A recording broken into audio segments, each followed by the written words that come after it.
Welcome to the Xtrade Market Channel. Good morning and thank you for joining us for Wednesday's Daily Market Outlook.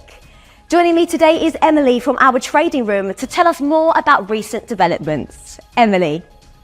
The world's top Bitcoin mining ASIC manufacturer Bitmain is reportedly on the verge of opening its first US-based manufacturing plant.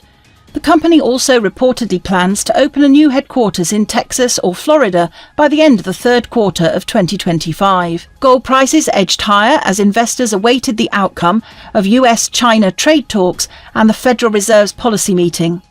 US gold futures settled 0.4% higher. Oil prices rose, extending the previous day's rally, on optimism that a trade war between the United States and its major trading partners was abating, and as President Donald Trump ramped up pressure on Russia over its war in Ukraine.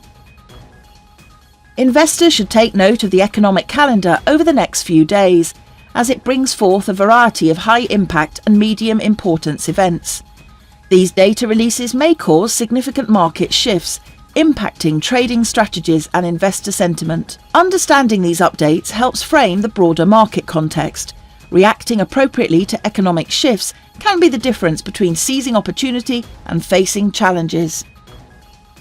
We hope that you've enjoyed our Wednesday's Market Outlook. And on behalf of all of us here, we wish you a productive trading day. Be sure to log in tomorrow morning for the latest news and events from the financial markets.